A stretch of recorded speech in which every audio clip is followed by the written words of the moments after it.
So hello guys. Hello guys, what's up and welcome back to my YouTube channel.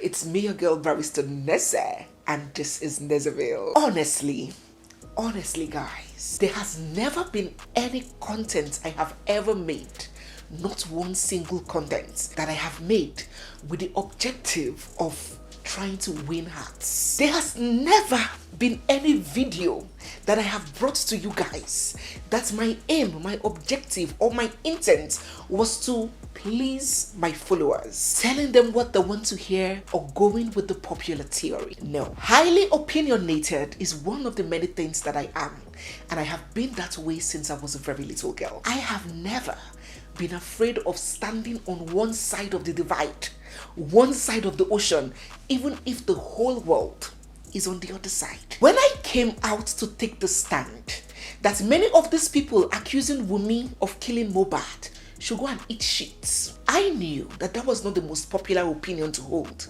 and I knew that some of my followers will not agree, but I took my stand anyways. And when I made a video disagreeing with Jasmine, the late Mr. Ibu's adopted daughter, disagreeing with the way and the manner she speaks or she spoke to his wife, many people objected.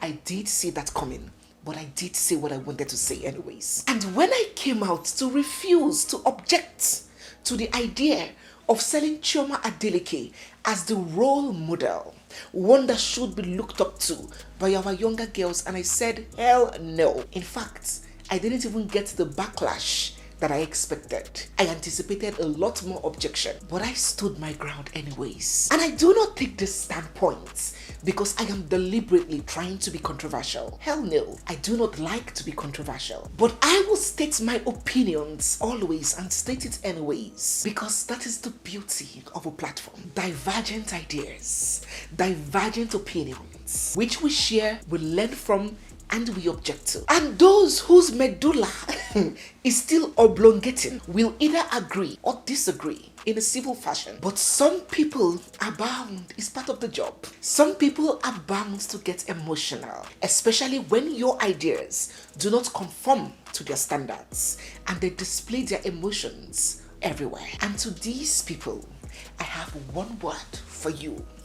Rienshi. We will keep sharing. A few days ago, I made a video more like an open letter to our darling Sophia, where I urged her to calm down, to relax. Sis, relax. Handle this matter more strategically, handle it differently, with wisdom, more of with wisdom than with bus. I said, for the sake of that baby that you love so much, court case, affidavit, counter affidavit, adjournment will not help. Compromise on your expectations. Compromise on some certain things. Not your body, but manage your demands. Manage your expectations. If you haven't watched that video, I'm going to link it in the description box. You can make recourse to it and understand my point. But some people did watch and didn't understand. And some came like a few I must admit. They came like, oh Neze, you are a woman. How can you talk like this about a fellow woman? And I laughed. I laughed in French and Japanese. And I said that if these people know me, maybe they are new viewers. If you know me, if you know your Neze Peperebe well, and you know my passion for women, for people being maltreated, when you see me telling a woman to calm down, you can bet, you can swear that I have done the circumference, I have measured the radius, I have calculated the simultaneous equation, and I have balanced the equilibrium. I have looked far ahead and I have seen that there is no road. You see that place you are going to? There is no road. There is no road ahead. No thoroughfare. And I say, sis, chill. It is solely in the interest of that woman. Recall that Davido had approached the court seeking for an order of joint custody of IMADE, the child that he had with his first baby mama, Sophia Momodu. I would like to start this video with the emphasis on joint, not sole custody. joint custody. So when I hear some people make some comments or make some statements, it's as though a full jar of soldier ants were just emptied on my body and my body starts scratching me, because some people do have a very difficult time understanding very simple nomenclature. You hear some people say, why should she leave her child for Davido? She is doing a good job taking care of the child. Why would she leave her daughter for Davido? Davido is not asking for their daughter to be left with him. That is called sole custody, when one parent is entirely entitled to having that child with them. By joint, he is asking for shared custody, a part of that child's life, a part of that child's time, some time, some moments to be shared with that child. It doesn't have to be 50-50. That is not how joint custody works. So it doesn't have to be, 7 days in a week, Sophia will take half, Davido will take half, since it's joint. No, the arrangement does not have to be 50-50. It can be all week with mama, weekends with dada. It can even be Monday to Saturday with mama, Sundays with dada. It can be the whole of the school period, the 3 months period with mama, the holidays with dada. It can be the whole of the year with mama, Christmas time with daddy. There can even be an arrangement where the baby does not even need to sleep over at the man's place if there are genuine concerns. That can still count as joint custody, as long as he has her for a period of a time that has been agreed upon by the parties involved or enforced by the courts. There is no hard and fast rule at all. The two parties can come together and agree on the terms of the joint custodianship and present it to the court, and the court will stamp and seal it. Or where there is a disagreement, where they do not reach a middle ground, an amicable ground, the courts, upon the facts presented to it, can then form a decision and enforce it on behalf of the parties. So there is always an opportunity where the two parties can agree. It is upon failure of the agreement that the judge will now say, okay, this is how it's gonna be. All right. In all my years knowing about law cases, reading law, practicing law, following journals, I hardly see a case where a judge would take out a well-kept baby girl that is doing fine in the arms of her mother, and give sole custodianship of that baby to the father. Before a judge can give sole custodianship of a baby girl to the father, you should know that the mother is highly irresponsible and highly, in fact, mentally unfit to be with that child. And I doubt that there is no sane judge that would see IMADE and Sophia and pull out IMADE and give sole custodianship of that child to Davido and tell him to raise the child when the mother is fit, able, willing to do that. So even if Davido wanted sole custodianship, he does not even stand the chance in the court of law. And it has nothing to do with wealth. It has nothing to do with, he's richer, the court will give the richer person. No. The grounds upon which the court considers who would get custodianship of the child has nothing to do with wealth. It is purely and solely in the interest of that child, who the court considers will be in a better position to care and nurture that child. And even if custodianship is given to the less affluent person, let's say for example in this case Sophia, what the court will do in the case is to mandate Davido, mandate the man to pay child support, to pay maintenance to that other person who is capable but is not wealthy. The court will then mandate the wealthier person to pay money, but that child will be with that person who the court considers is more fit. So in essence, what I'm trying to tell you is that Davido is not seeking for sole custodianship to take the baby from her mother. And even if he was, he stands very little chance in the court of law. Other people have raised the question of why Davido chose to sue Sophia in the same week, his wedding week. Why did you take her? That means he's malicious. He intended to cause trouble. He's a bad person. He sued her in the same week he was getting married. And I'm like, oh my God. Did you even peruse the court documents? Did you read the dates on the papers? Those processes were filed months ago. They're only leaked on social media the same week that Davido got married, and he has no control of when it leaks. Court documents, as I always tell you guys, are public documents. You and I can access them and leak them. It certainly wasn't his making that those documents leaked on the same week that he got married. Again, please note that I am not standing. I stand no one. The only people I stand, my only faves, my celebrity faves, are my family. I stand no one.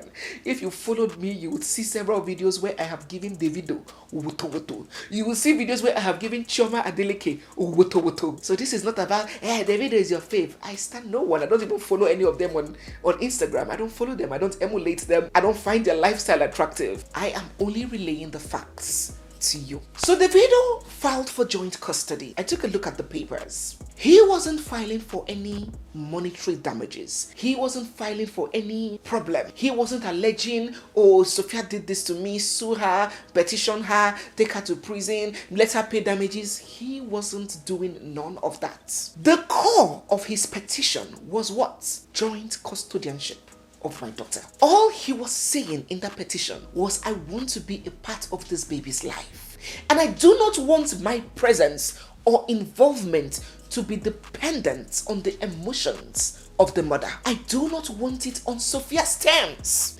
because if it is on Sophia's terms, whenever I do not meet up to her demands, it may influence her position on making that child accessible to me. So I want it to be official. Let the court pronounce that I have a right to have this baby. Let it not be discretionarily. Let it not be a thing of discretion on Sophia. Let it not be based on how she feels about what I have done right or what I have done wrong. Whether she is happy with me or not, let it be on black and white that I have a right to spend some time with my baby. Because again, according to Davido, he said that Sophia is using the child as a bait to extort him. These are his allegations, right? When I saw this court documents, I look my left, I look my right. I say, Sophia, calm down.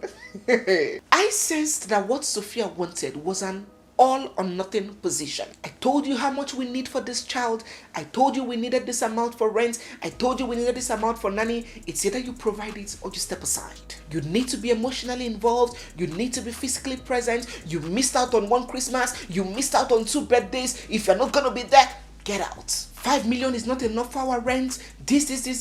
And I said, Sophia, relax. You see, these people that are advising you, many of them are young and unmarried.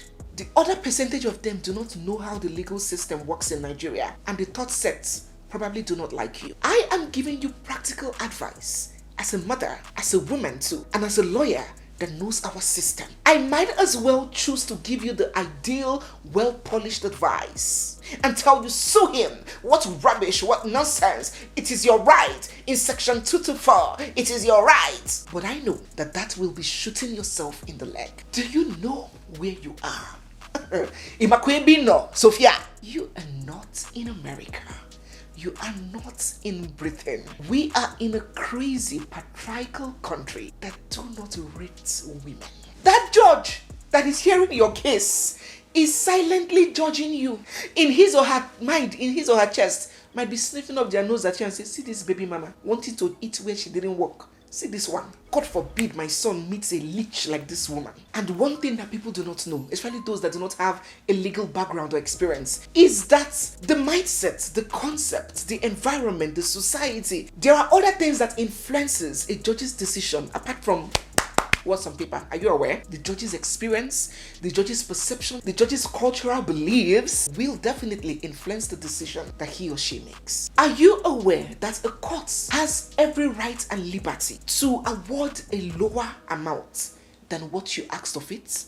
A court, it is illegal for a court to award higher because the court cannot grant what you didn't ask for. So if you come to a court petitioning, for example, that you want 20 million naira as monthly damages, the court can never award you 25 million, but the court can award you 100,000. Are you aware? The court can award you 50,000 naira, even if you make a 1 billion naira petition. Go and see the precedence of what courts award ex-wives. I'm talking of wives, legally wedded wives. Not to talk about baby mama, where many of these elderly judges have not even grasped the concept of you coming to lay claim as baby mama. They see it as sacrilegious to even be having children outside wedlock. That is the court that you're coming to fight, that you want 50 million rent, this and that. In a country where I have witnessed severally, where a judge would award 15,000 naira to a man to be paying monthly to a woman that has 4 children. I'm talking about a wife that was married and they had issues and they're living separately. The judge would award 15,000 naira for that man to be paying his wife to care for his children, and the man will not pay it. He will use the money and go and drink ogogoro. You go court, tire, your leg go bend. By the time arthritis hook your knee, you will run. You will leave the court case and go and take care of your children by yourself. A country where people like Yul Edochie left the upbringing of his children, his 4 children, some are in the university, solely on his wife while he misbehaves on social media, yet nothing has happened though. That is a country where you want to be going to court and be demanding 100 million, 50 million. This is not America, where the records of all these artists, oh, Snoop Dogg has baby mama, you can run down his file, you see his earnings, you see his tax, you see. In Nigeria, there's no documentation. The judge will not even know what really Davido is worth. So that judge now that is earning, let me say, 500,000 monthly, and is seeing you getting 5 million as rent. So you might see that 5 million as small for a Davido, but to the judge, that judge would see that 5 million as more than enough and see you as greedy. That is the place you want to be doing court case. I will do court case. While the child, years are passing, the child is not seeing her father. I am not saying that we should pull our shirts and start clapping for Davido for taking care of his child. No, it is his responsibility. We should not hail him as a god for wanting to take care of his child. It is his job to do that. What I am trying to convey is that this case requires tactical follow-up, use of intuition, lowering of expectations, compromising than basbos, because there is no part of Sophia's response in that 102 paragraph affidavit, counter affidavit rather, that she filed in response to Davido's petition, where I saw her agreeing to co-parent. I didn't see, okay, my client wants this, the child, she can meet the child here, he can meet the child there, he can meet her only once, I don't want the child to go to his house to sleep, they can see during the day. I wasn't seeing those terms. I was just seeing reasons why Davido should not have the child. He is a drug addict. Have you read the counter affidavit? He is a drug addict. His son died in that same house. He is now married. He shouldn't. So she doesn't want joint custodianship. She wants to be sole custodian. Is that a fair position, really? Instead, file a counter affidavit agreeing to jointly sharing custody, but now projecting terms that you believe will be in the interest of the child. Terms like, oh, the father can spend this weekend with her, but it has to be in the company of my trusted nanny who will take care of the child. Oh, my child can do this, but she cannot be exposed to all these artists that smoke and drink. You must keep the child in a safe environment. If I was seeing Sophia trying to bend but giving terms and conditions, it would have been more understandable to me. Not a no, not giving reasons why it shouldn't be. Guys, I do not want this video to stretch too long because I do not want people to get wary of watching and miss out on the core of the video, on the cocoa, the nitty-gritty of the video. So I'm going to bring the video to an end here. In a few hours, I would post the second leg of this video. So stay glued and stay watching because there is a lot that we're going to derive from this Davido Sophia and custodianship issue that we as onlookers, bystanders, can derive from and learn from. So if you're just seeing me for the first time, or if you've been watching without subscribing, don't forget to hit the subscribe button, give this video a big thumbs up, begin to drop all your comments down in the comment section, and stay glued for the second leg of this video. And because you know that there is always so much more coming your way. It's me, your girl, Barrister Neze, and this is Nezeville. I'll see you guys in my next one. For now, bye.